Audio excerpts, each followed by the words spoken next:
আমরা নিজেদেরকে একটি গুরুত্বপূর্ণ প্রশ্ন করব এখন। আমাদের মাথায় কি ঘটে যখন আমরা কিছু পড়ি? প্রশ্নটি অত্যন্ত গুরুত্বপূর্ণ, কারণ সচরাচর আমরা মনে করি যে আমরা যখন একটি টেক্সট পড়ি তখন কিছু শব্দকে গ্রহণ করি, সেই শব্দগুলির সমষ্টি তথা সেন্টেন্সগুলিকে গ্রহণ করি। ভিন্ন ভিন্ন সেন্টেন্সের মিনিংগুলিকে একত্র করার মাধ্যমে আমরা কিছু একটি পড়ি। সচরাচর আমরা রিডিং বলে এই প্রক্রিয়াটিকেই বোঝাই, তাই না? কিন্তু আসলে এটি একেবারেই ভ্রান্ত। সুতরাং আমরা বিষয়টিকে একটি এক্সাম্পলের মাধ্যমে বিবেচনা করব। এখানে একটি অর্থহীন সংকেত দেয়া হল। আপাতভাবে মনে হতে পারে তা অর্থহীন, কিন্তু মূলত তা অর্থপূর্ণ। এটি একটি প্রশ্ন। প্রশ্নটি ধরা যাক আপনি কাউকে করেছিলেন, হয়তো আপনার এখন মনে নেই আপনি কাকে প্রশ্নটি করেছিলেন বা প্রশ্নটি কি ছিল। আপনাকে 10 সেকেন্ড সময় দেওয়া হলো। প্রশ্নটি কি আপনাকে বলতে হবে। OTRUKKNG। পারলেন না? তাহলে জবাবটি দিয়ে দেই। না, জবাব দেওয়া যাবে না, বরং আপনাকে সংকেতটাই দিয়ে দেই। সংকেত হল আপনি যাকে প্রশ্নটি করেছিলেন তিনি ছিলেন রান্নাঘরে। তাহলে প্রশ্নটি কি হবে? আবারও ভাবুন। এবার বুঝতে পেরেছেন নিশ্চয়ই। এখন প্রশ্ন হল, যখনই আপনাকে রান্নাঘরের কথা বলে দেয়া হলো তখনই আপনি এই অর্থহীন কতকগুলো প্রতীকের পিছনে একটি যে অর্থ রয়েছে তা বুঝতে পারলেন। কিভাবে তা সম্ভব? পৃথিবীর কোনো অভিধানে এই প্রতীকের কোনো অর্থ পাওয়া যাবে না, অথচ সেকেন্ডের মধ্যেই আপনার মাথায় অর্থটি চলে এলো। কিভাবে তা সম্ভব? আমরা তাহলে বিষয়টিকে একটু গভীরভাবে বিবেচনা করি। আপনাকে যখন কিচেন এর কথাটি বলে দেওয়া হয়েছিল তখন আপনার মস্তিষ্কের মধ্যে রান্নাঘর সম্পর্কিত যে জ্ঞান রয়েছে তা অ্যাক্টিভেটেড হয়েছিল। রান্নাঘরে কি ঘটে? খুব সহজেই আমরা বলতে পারি অনেক কিছুই ঘটে। সেগুলির মধ্যে মূল হল কুকিং, রান্না। KKNG এই সিম্বলটির সঙ্গে কুকিং এর উচ্চারণগত মিল রয়েছে। তাই সঙ্গে সঙ্গে এই কনটেক্সটের জ্ঞান থেকেই আপনি বলে দিতে পারলেন এখানে কুকিং এর কথা বলা হচ্ছে। আমাদের মস্তিষ্কে এই যে ব্যাকগ্রাউন্ড নলেজ বা সঞ্চিত জ্ঞান রয়েছে একে বলে স্কিমা। KKNG এই অর্থহীন প্রতীকটি কিচেন নামক কনটেক্সট থেকে তার অর্থ লাভ করেছে। কোন কনটেক্সট সম্পর্কে আমাদের যে এই যে জ্ঞান যা আমাদের মধ্যে সঞ্চিত আছে তাকে আমরা বলি স্কিমা, আমাদের ফার্স্ট নলেজ বা অতীতের জ্ঞান। আমরা যখনই কোনো প্রতীকের মুখোমুখি হই তাকে আমরা আমাদের স্কিমাতে সঞ্চিত কোনো বিষয়ের সঙ্গে যদি রিলেট করতে পারি বা সম্পর্কযুক্ত করতে পারি তখনই কিন্তু আমরা তার জন্য একটি অর্থ পেয়ে যাই।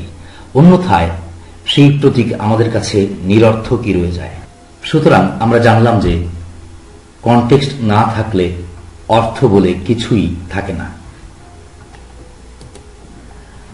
আমরা কোনো ভাষায় যে শব্দগুলি দেখি সেগুলি মূলত কিছু অর্থহীন প্রতীক হয়ে যেত যদি সেগুলি দ্বারা কোনো না কোনো বস্তু, ব্যক্তি, ভাব ইত্যাদিকে বোঝানো না হতো।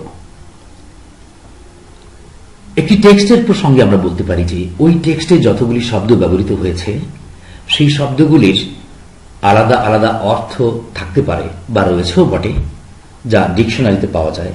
কিন্তু ওই টেক্সটের রেফারেন্সে আমরা সেই অর্থগুলিকে নিরর্থক মনে করব।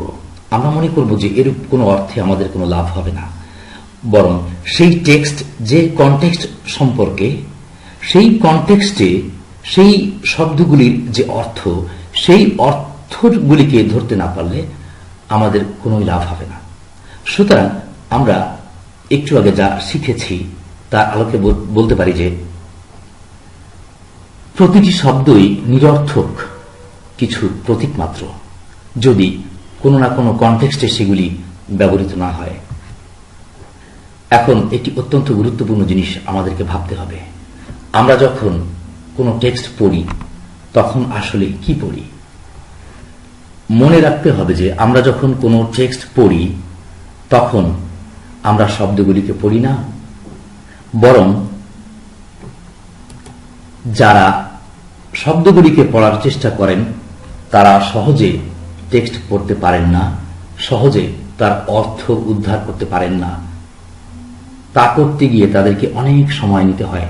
আমরা যখন কোনো টেক্সট পড়ি তখন আসলে শব্দগুলির মাধ্যমেই তাকে পড়ি।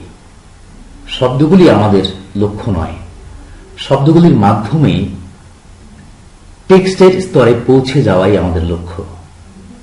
আমরা যখন চোখে চশমা লাগাই তখন কি চশমাকে দেখার চেষ্টা করি বা সেটি আমাদের লক্ষ্য হয়?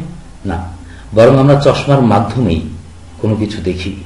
শব্দগুলি হল কনটেক্সটের চশমা। সেই চশমাগুলির মধ্য দিয়ে আমাদের উচিত কনটেক্সটের দিকে তাকিয়ে পড়ার চেষ্টা করা। এবং এখানে লক্ষ্য করতে হবে যে এই ভুলটি সবচেয়ে বড় ভুল যা কোনো কিছু পড়ার সময় আমরা করে থাকি। আমাদেরকে লক্ষ্য করতে হবে যে এই ভুলটি সবচেয়ে বড় ভুল যা আমরা করে থাকি কোনো কিছু পড়ার ক্ষেত্রে। আমরা শব্দের স্তরে গোটা প্যাসেজের মিনিংটিকে সন্ধান করি, কিন্তু আসলে বিষয়টি তা নয়। কেউ যখন সাজগোজ করে থাকেন তখন তিনি তার চেহারার উপরে অনেক কিছুই ব্যবহার করেন, কিন্তু সেগুলি দেখাই কি সৌন্দর্য দেখা, নাকি সেগুলির মাধ্যমে সেই ব্যক্তিটিকে দেখাই সৌন্দর্য দেখা? শব্দের নিজস্ব কোনো গুরুত্বই নেই যদি তা কনটেক্সটে ব্যবহৃত না হয়। সুতরাং আমরা যখন কোনো টেক্সট পড়ি তখন যদি শব্দের দিকে বেশি গুরুত্ব দেই এবং শব্দগুলির অর্থ খোঁজার চেষ্টা করি, সেই অর্থ যে অর্থ ডিকশনারিতে পাওয়া যায়, তাহলে কিন্তু আমাদের সেই রিডিং কখনোই সফল হবে না, হয় না। এভাবে আমরা হোঁচট খেতে খেতেই চলব। এই জাতীয় রিডিং হল বন্ধুর বা উঁচু নিচু পথে হোঁচট খেতে খেতে চলার মতো। সুতরাং এখন মূল প্রশ্ন হল, তাহলে কিভাবে পড়তে হবে? উত্তর হল পড়া ছাড়াই পড়তে হবে। সে আবার কেমন, কিভাবে? সেই বিষয়টি আমরা জানব। না পড়েই পড়তে হবে।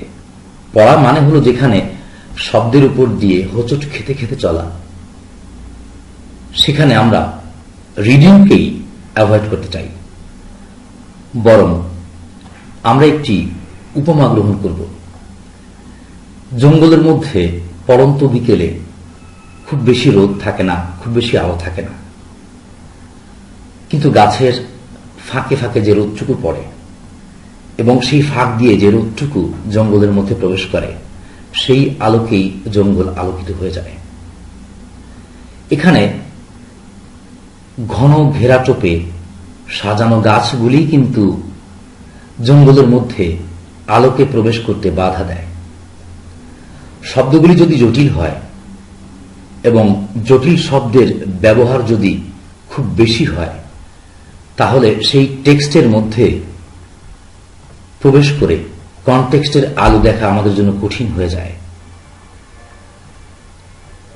সুতরাং আমরা যদি শব্দগুলিকেই উপেক্ষা করে শব্দের পাতার ফাঁক দিয়ে কনটেক্সটের আলোটুকু দেখার চেষ্টা করি, তাহলে কিন্তু সেই আলোয় অজানা শব্দও আলোকিত হয়ে আমাদের কাছে অর্থপূর্ণ হয়ে যাবে এবং সেই অর্থ আসবে কনটেক্সট থেকে। তা খুঁজে পাওয়ার জন্য আমাদেরকে ডিকশনারি হাতড়াতে হবে না। কিন্তু সেই মূল প্রশ্নই রয়ে যাবে, কিভাবে? হ্যাঁ, আমরা কতগুলি টেকনিকের একটি সম্মিলিত মেথড ব্যবহার করব, যা শিখতে সময় লাগবে না, ব্যবহার করতেও একদম সময় লাগবে না।